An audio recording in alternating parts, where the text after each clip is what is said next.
सर्वसामान्यांच्या हक्काचा आवाज जागर जनस्थान। रविवारपासून पावसाने दिलेली उघडी, धरणी मातेने पांघरलेला हिरवा शालू, धोक्याच्या दुलईत गायब झालेली पर्वत शिखरे, अधूनमधून ढगांच्या खिडकीतून डोकावणारी सूर्यकिरणे अशा आल्हाददायक वातावरणात हजारो भाविकांनी आद्य ज्योतिर्लिंग श्री क्षेत्र त्र्यंबकेश्वर येथे भगवान त्र्यंबकराजाच्या दर्शनासाठी गर्दी केली होती। पहिल्या सोमवारी मुसळधार पाऊस व वादळी वारा होता, परंतु आता पावसाचा जोर ओसरलाय। अधूनमधून सूर्यकिरणे डोकावत आहे। रविवारी रात्रीपासूनच तरुणाई ब्रह्मगिरी प्रदक्षिणेला रवाना होत होती, तर पहाटे 5 पासून शेकडो भाविक अभंग गात बंबम बोलेचा जयघोष करीत प्रदक्षिणेला जात होते। दरम्यान प्रदक्षिणा मार्गावर गणपती बारी परिसरात उमेश राजेंद्र देशमुख वर्ष 32 या राहणार 40 गाव या भाविकाचा हृदयविकाराचा झटका आल्याने मृत्यू झालाय। त्यास मित्र परिवाराने उपजिल्हा रुग्णालयात दाखल केल्याने वैद्यकीय अधिकारी डॉक्टर प्रशांत पवार यांनी तपासून मृत घोषित केलाय। पहाटेपासूनच त्र्यंबकेश्वरच्या दर्शनासाठी भाविकांच्या रांगाच रांगा लागल्या होत्या। धर्मदर्शन रांग थेट बडा उदासी आखाड्यापर्यंत पोहोचली होती, तर देणगी दर्शनासाठी मोठी गर्दी दिसून आली।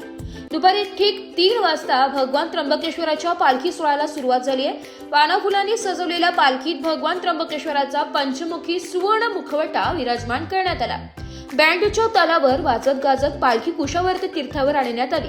या ठिकाणी 1 तास भगवान त्र्यंबकेश्वराची पूजा अभिषेक करण्यात आला।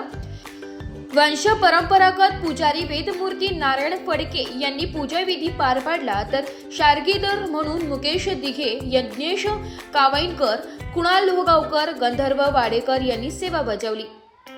आरती झाल्यावर पुन्हा मुखवटा पालखीत विराजमान करून पालखी मंदिरात आणण्यात आली।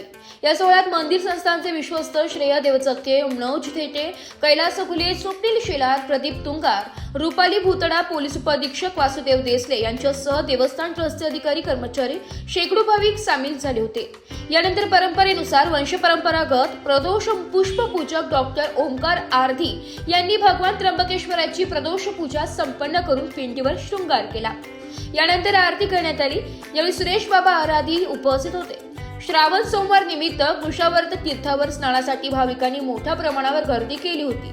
30,000 पेक्षा जास्त भाविकांनी ब्रह्मगिरी प्रदक्षिणा पूर्ण केली। पोलीस अधीक्षक बाळासाहेब पाटील, अप्पर पोलीस अधीक्षक आदित्य मिरखेलकर यांच्या मार्गदर्शनाखाली पोलीस उपअधीक्षक वासुदेव देसले, पोलीस निरीक्षक महेश कुलकर्णी व सहकाऱ्यांनी मोठा बंदोबस्त लावला होता। तसेच महाराष्ट्र सुरक्षा फोर्सचे सहाय्यक सुरक्षा अधिकारी राजाराम आव्हाड, सुरक्षा पर्यवेक्षक अजय गायकवाड, आनंद पाटील, आनंद मोरे, विजय शिंदे व त्यांचे सहकाऱ्यांनी चोख बंदोबस्त ठेवला होता।